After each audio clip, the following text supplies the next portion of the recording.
Good morning, students. So, today I'm going to explain the relation of partners to the third party.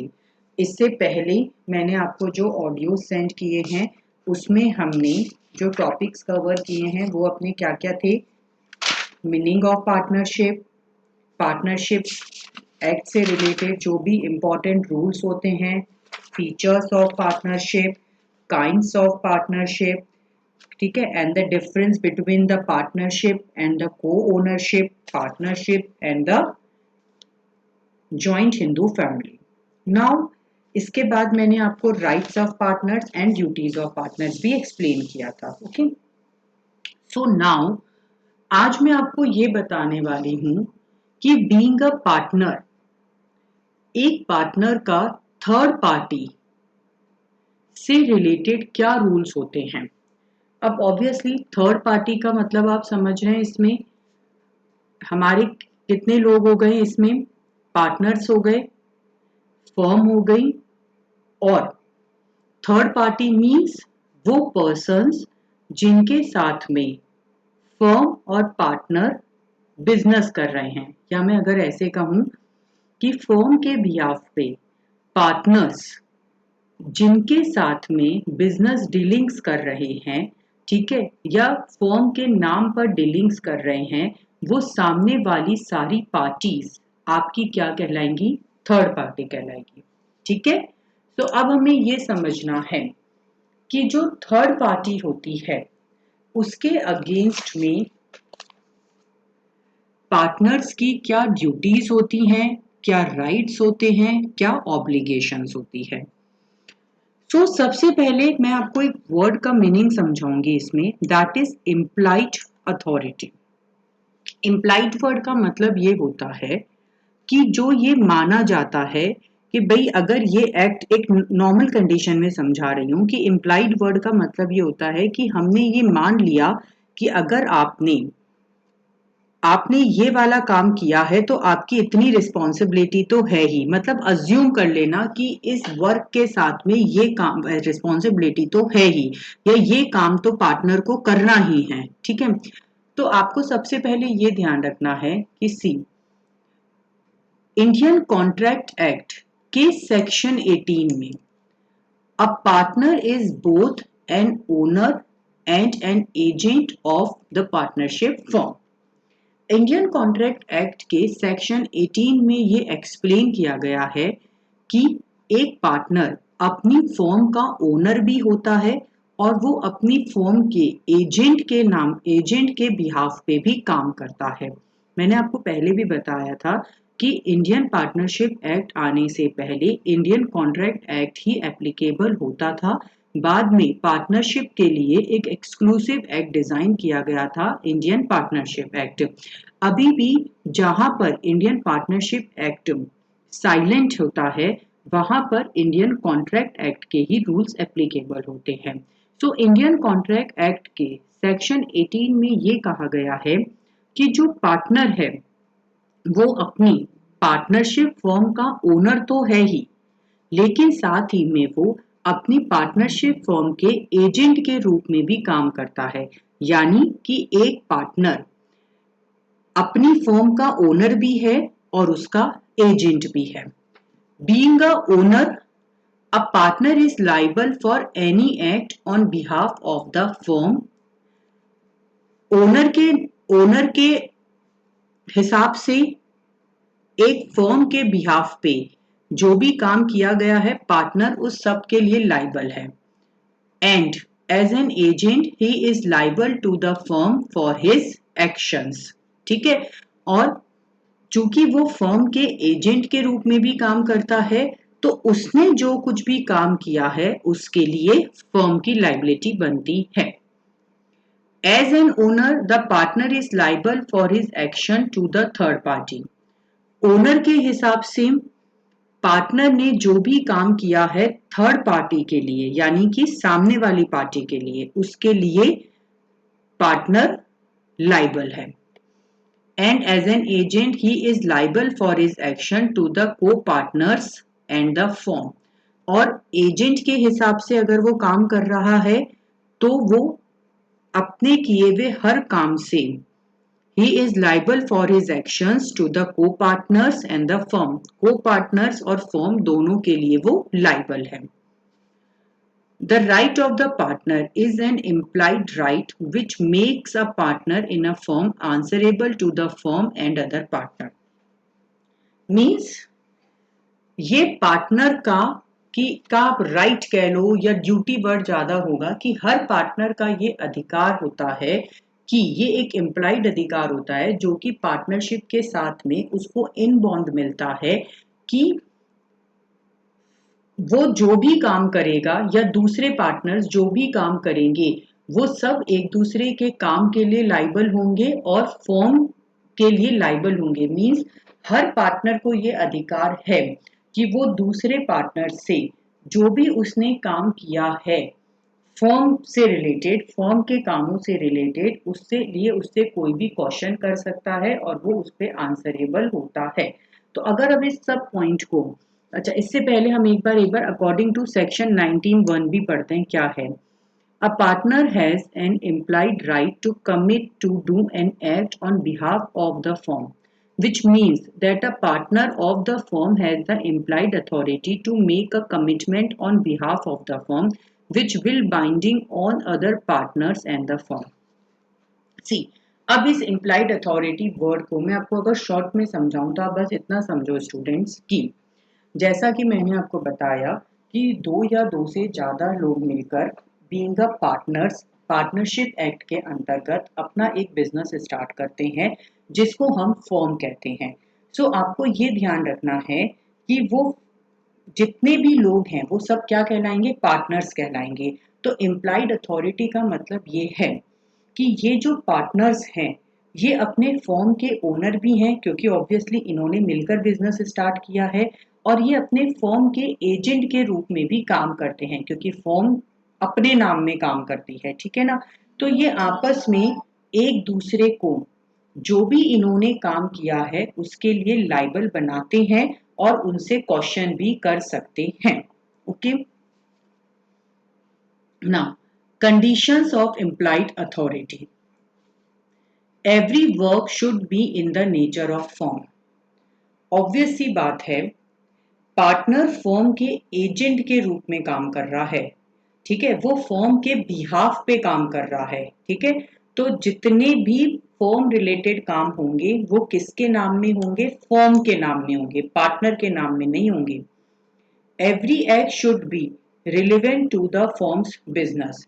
Again चूंकि partner firm के behalf पे काम कर रहा है तो वो जो भी काम करेगा वो फॉर्म के बिजनेस से रिलेवेंट होना चाहिए. ठीक है.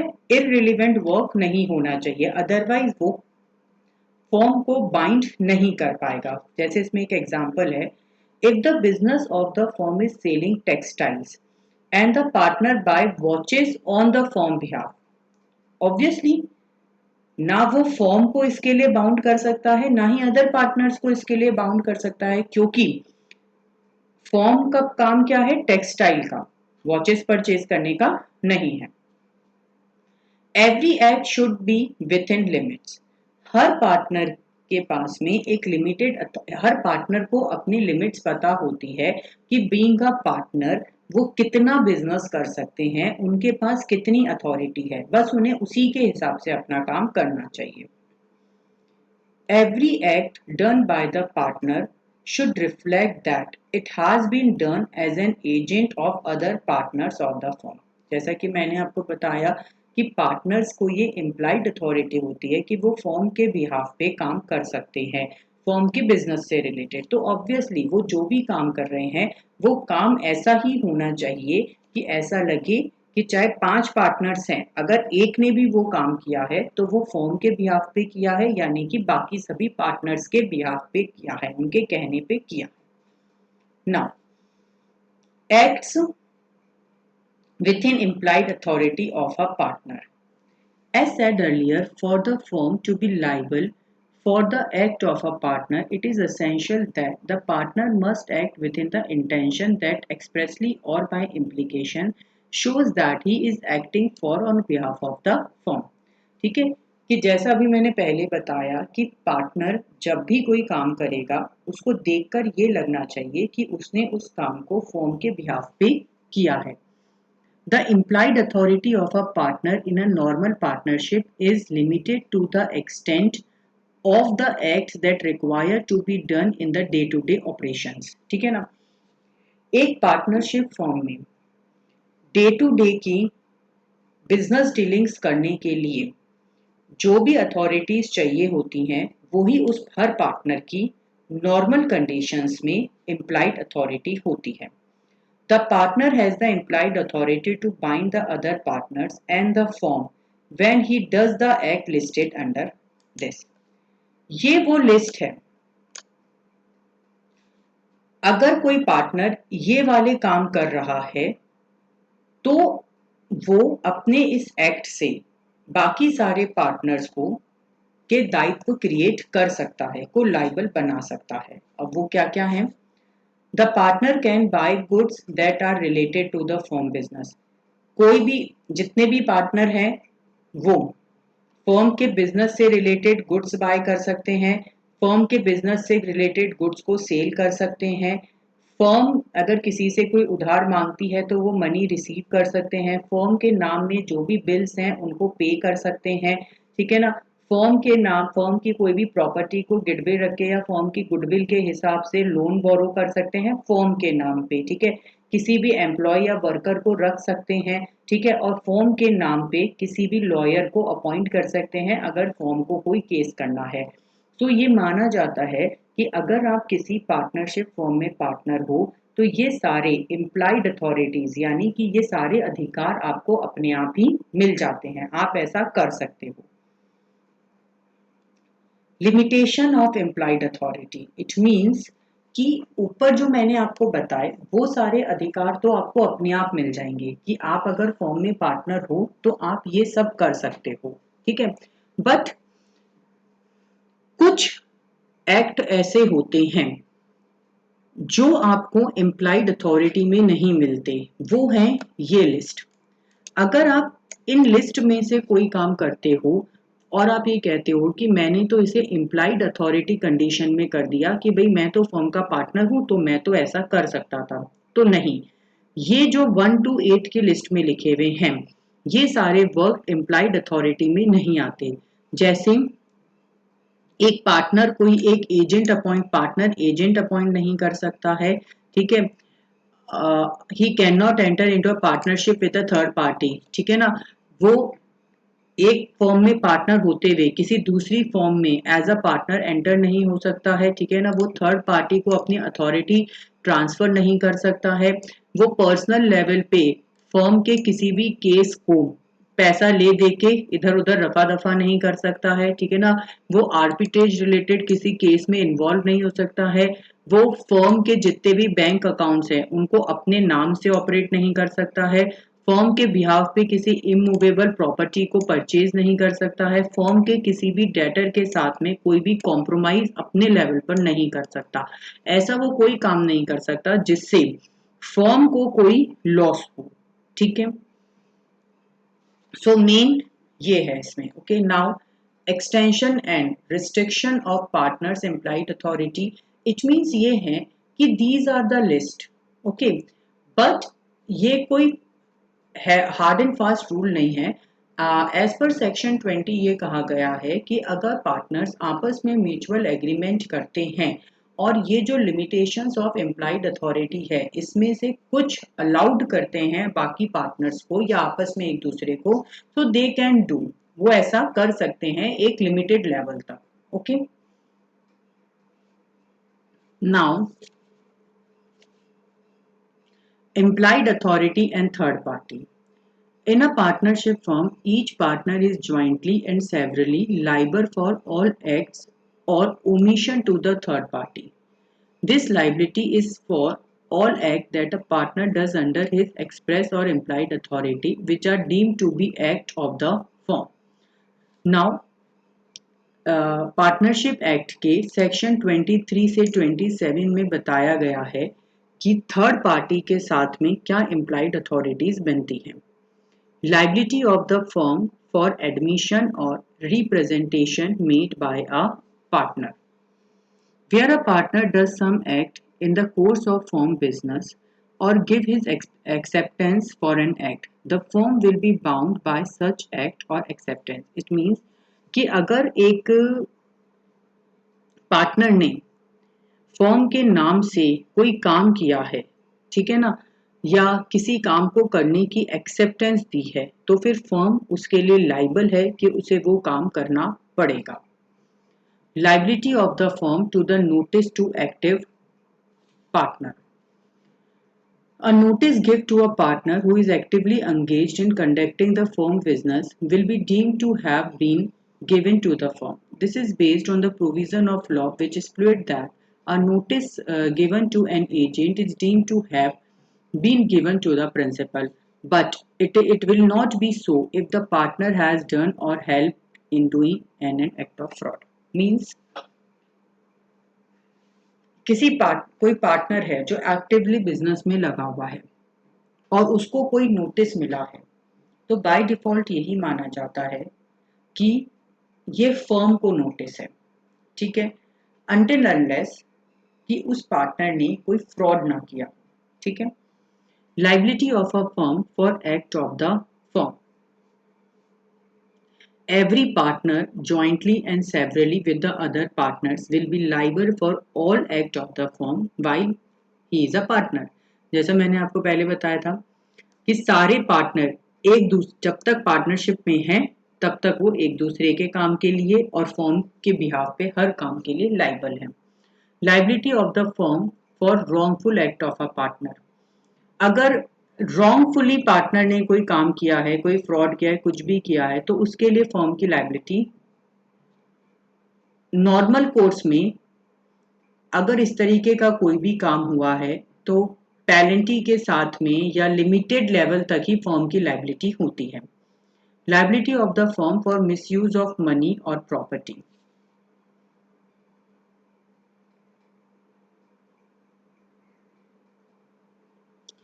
एक लिमिट तक विद इन द लिमिट अगर कोई काम किया गया है तो फिर फर्म उसमें लायबिलिटी रखती है उस लॉस को पे करने के लिए. एक कोर्ट में ये डिसीजन आया था.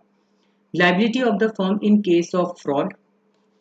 इफ पार्टनर और behalf of firm commit an act of fraud then firm will be liable for such losses, क्योंकि फर्म के नाम में हुआ है. Liability of the firm in case of negligence of duty by a partner. If a partner violates the law and neglects, किसी भी negligence के कारण उन्होंने कोई काम ऐसा किया जिससे थर्ड पार्टी को कोई लॉस हो गया है, तो फर्म को उस लॉस को कंपनसेट करना होगा. ये सारा इस सेक्शंस में बताया गया है कि अगर थर्ड पार्टी के अगेंस्ट में किसी पार्टनर से इन सारे एक्ट्स में कोई काम हो जाता है तो फर्म की फिर लायबिलिटी बनती है, ठीक है. Now the next topic is types of partners. Types of partners में फर्स्ट होता है एक्टिव पार्टनर.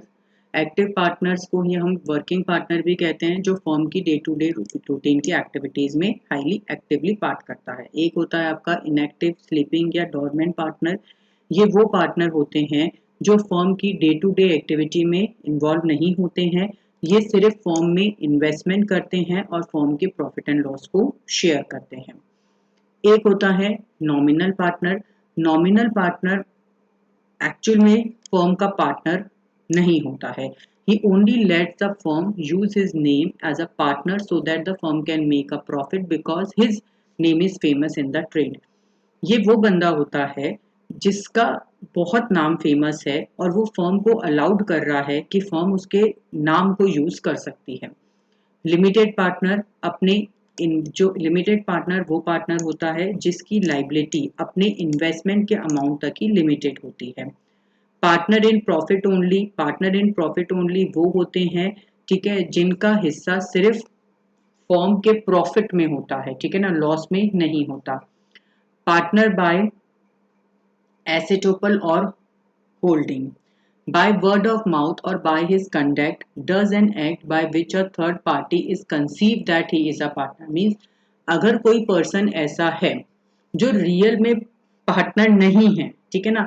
बट वो बार बार कुछ ऐसी बातें बोल रहा है या वो बार बार कुछ ऐसा काम कर रहा है कि थर्ड पार्टी कंसीव हो जाती है, थर्ड पार्टी मान लेती है कि वो उस सो एंड सो फॉर्म का पार्टनर है, तो उसे हम कहते हैं पार्टनर बाय एसेटोपल और होल्डिंग।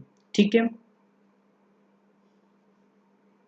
ये उसकी कंडीशंस ही है कि वो बार बार अपने आप को ओरली या राइटिंग में रिप्रेजेंट कर रहा है कि भाई मैं उस फर्म के साथ काम करता हूँ, या वो थर्ड पार्टी को इस तरीके से विश्वास दिला देता है बार बार बोल बोल के, तो फिर वो माना जाता है कि वो पार्टनर बाय एस्टोपल और होल्डिंग है। Okay, now next topic is transfer of interest by a partner.